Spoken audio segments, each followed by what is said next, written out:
kabarnya? Semoga kita semua selalu diberikan kesehatan ya. Nah, sebelumnya izin perkenalkan dulu, nama Ibu Nafis Yulistiawan. Kalian boleh panggil Ibu Nafis. Anak-anak kelas 3, ada yang tahu tidak hari ini kita mau belajar apa?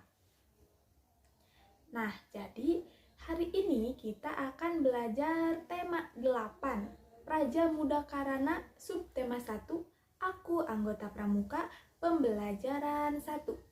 Itu sebabnya kenapa pada hari ini Ibu memakai pakaian pramuka. Karena kelas 3 itu di tema 8 itu kita akan belajar mengenai pramuka. Nah, sebelum pembelajaran dimulai, alangkah baiknya kita berdoa terlebih dahulu. Berdoa dimulai.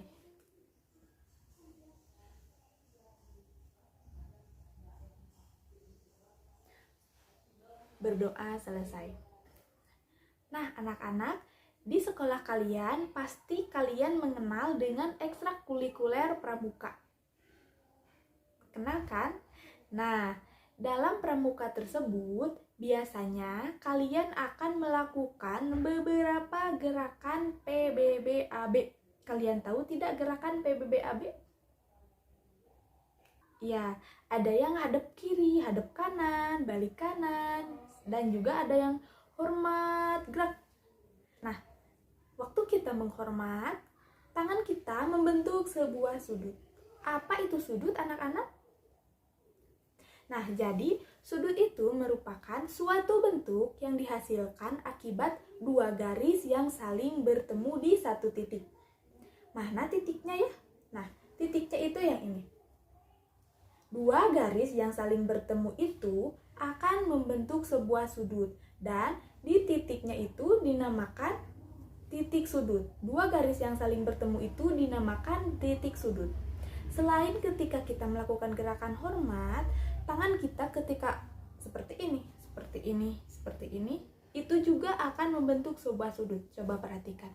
Ketika tangan kita seperti ini, di situ tangan kita membentuk sebuah sudut. Mana sudutnya? Yaitu garis 1, garis 2, bertemu di satu titik. Titik itu dinamakan sebuah titik sudut, sehingga tangan kita membentuk sebuah sudut. Ada lagi, nah, sudut. Ketika tangan kita seperti ini, ada juga sudut lain. Dari sini ke sini, dari sini ke sini. Di sini ada sebuah sudut. Ini merupakan titik sudutnya. Coba satu kali lagi. Sudut itu merupakan sesuatu yang dibentuk atau dihasilkan akibat dari bertemunya kedua garis di satu titik. Dan titik itu merupakan sebuah titik sudut, sehingga membentuk sebuah sudut. Nah, anak-anak, selain ketika gerakan kita menghormat dan tangan kita seperti ini, coba perhatikan di sekeliling kita. Apakah ada juga sudut? Ada. Contohnya apa?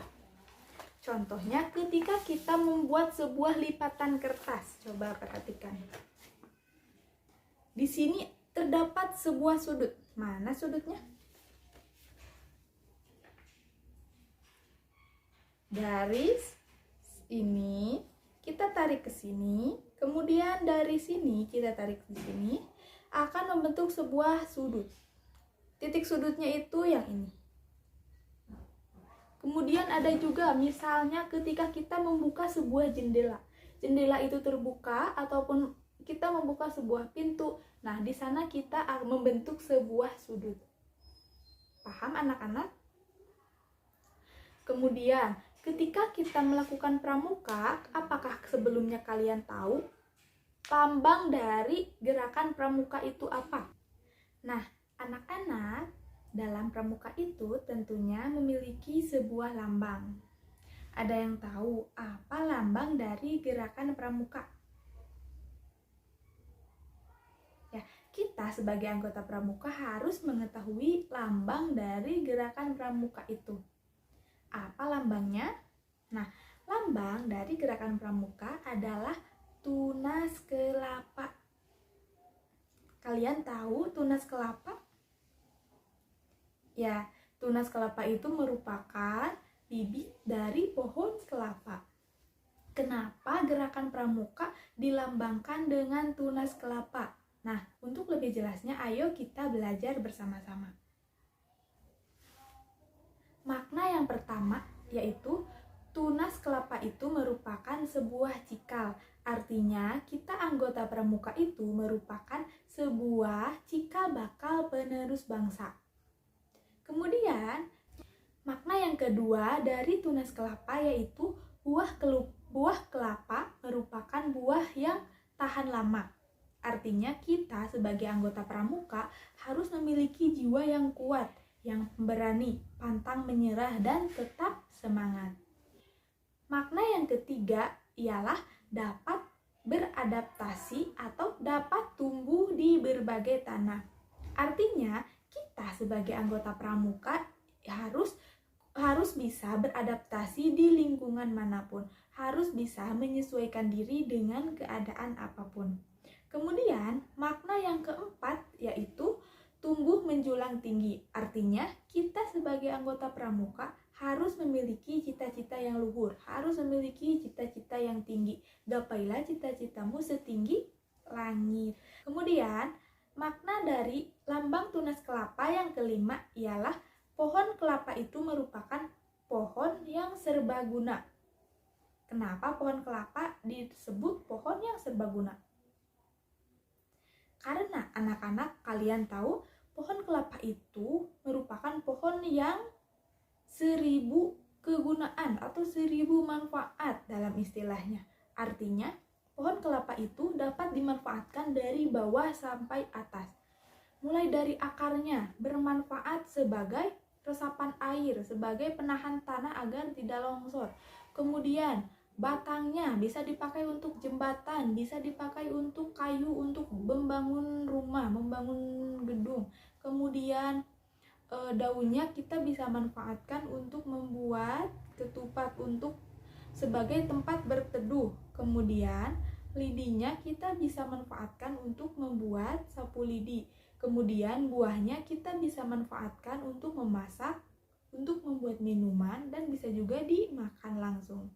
Nah, itu sebabnya kenapa anggota pramuka itu harus bermanfaat bagi nusa, bangsa, dan agama, harus bermanfaat bagi seluruh manusia, harus bermanfaat bagi lingkungannya. Nah, jadi itu dia makna dari lambang tunas kelapa. Nah, anak-anak, jadi kita sebagai anggota pramuka tadi harus selalu bermanfaat bagi sekeliling kita, sesuai dengan sila-sila Pancasila. Ada sila yang kita harus bermusyawarah, kita harus selalu berkehidupan sosial. Itu ada di dalam Pancasila. Nah, mengenai Pancasila, tentunya Pancasila itu merupakan dasar negara kita. Nah, sebelum ke Pancasila, tentunya kita juga harus mengetahui lambang negara kita. Apa anak-anak lambang dari negara kita? Ya, negara kita Indonesia memiliki satu lambang, yaitu lambangnya Garuda Pancasila. Nah, anak-anak, sama halnya dengan tunas kelapa, Garuda Pancasila itu memiliki makna. Garuda Pancasila itu bermakna 17 Agustus 1945 yang merupakan hari besar bangsa Indonesia, yaitu Hari Proklamasi Kemerdekaan Indonesia. Kenapa burung Garuda dimaknai 17 Agustus 1945? Coba sekarang kita lihat ke burung Garudanya. Kita perhatikan sayap dari burung Garuda itu, sisi sebelah kiri, sisi sebelah kanan, kita hitung jumlahnya ada berapa helai bulu. Ya, sayap burung Garuda itu terdiri dari 17 helai bulu. Artinya itu tanggal 17. Kemudian coba sekarang kita perhatikan ke ekor burung Garuda. Kalian hitung ada berapa helai bulu pada ekor burung Garuda? Iya, ada 8 helai bulu. Artinya 8 itu bulan ke-8. Bulan ke-8 apa anak-anak? Januari, Februari, Maret, April, Mei, Juni, Juli, Agustus. Jadi bulan ke-8 itu merupakan bulan Agustus. Kemudian sekarang kita perhatikan pangkal ekor dari burung Garuda yang di bawah perisai. Coba kita hitung berapa helai bulu. Ya, jadi di pangkal ekor burung Garuda itu terdapat 19 helai bulu. Kemudian kita lihat ke kepala kemudian kita lihat di leher burung Garuda. Hitung ada berapa jumlah helai bulu. Ada 45 helai bulu. Jadi pangkal ekor dan leher burung Garuda itu ada 19 dan 45. Maksudnya ialah 1945. Jadi kita satukan dari sayap, ekor, pangkal ekor, dan leher. Jadi 17 bulan 8 tahun 1945. Itu merupakan hari kemerdekaan Indonesia. Paham anak-anak? Selanjutnya sekarang kita perhatikan. Di dalam Garuda Pancasila itu terdapat sebuah Pancasila. Ada berapa Pancasila? Ada 5. Sila pertama, ketuhanan yang Maha Esa. Sila kedua, kemanusiaan yang adil dan beradab. Sila ketiga, persatuan Indonesia. Sila keempat, kerakyatan yang dipimpin oleh hikmat kebijaksanaan dalam permusyawaratan perwakilan. Dan sila kelima, keadilan sosial bagi seluruh rakyat Indonesia. Nah, anak-anak, tentunya dalam Pancasila tersebut memiliki lambang juga. Ada lambang apa saja? Ada lambang bintang, rantai, pohon beringin, kepala banteng, dan padi dan kapas. Nah, kenapa Pancasila dilambangkan dengan lambang-lambang seperti itu? Itu juga memiliki sebuah makna. Ingin tahu maknanya apa aja? Ayo kita belajar bersama-sama. Yang pertama ada lambang bintang. Coba anak-anak perhatikan, lambang bintang itu berwarna kuning dan dasarnya berwarna hitam. Kalian tahu bintang itu merupakan sebuah benda yang berada tinggi di atas dan bercahaya.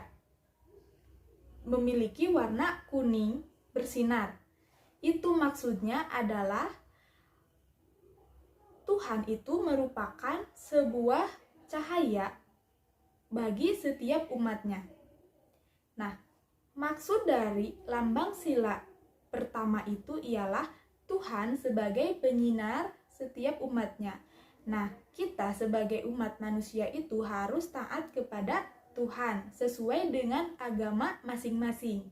Kemudian dasarnya itu warna hitam. Maksudnya itu hitam itu abadi. Jadi Tuhan itu abadi. Kemudian yang kedua ada lambang rantai. Bunyinya kemanusiaan yang adil dan beradab. Kenapa lambangnya rantai? Karena coba sebelumnya kita perhatikan dulu. Rantainya itu ada rantai yang berbentuk bulat dan juga rantai yang berbentuk persegi atau berbentuk kotak. Yang rantai berbentuk bulat itu menandakan wanita dan yang berbentuk kotak itu menandakan laki-laki. Jadi perempuan maupun laki-laki itu harus saling membantu. Seluruh rakyat di Indonesia itu harus saling membantu, harus saling berpegangan erat seperti rantai yang tidak mudah putus.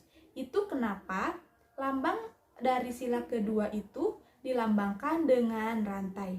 Jadi, kita itu merupakan bangsa yang kuat dan berpegang teguh kepada pendirian. Dan kita juga harus selalu saling membantu. Kemudian, lambang yang ketiga dari sila Pancasila yaitu pohon beringin. Bunyinya bagaimana? Persatuan Indonesia. Kalian tahu pohon beringin itu seperti apa? Nah, pohon beringin itu merupakan pohon yang sangat besar. Kemudian, akar-akar dari pohon beringin itu menjulur dari atas ke bawah, lalu akar tunggal yang di bawahnya itu menancap ke tanah dengan sangat kuat. Nah, pohon beringin itu bisa kita gunakan sebagai tempat berteduh dan berlindung agar kita bersatu.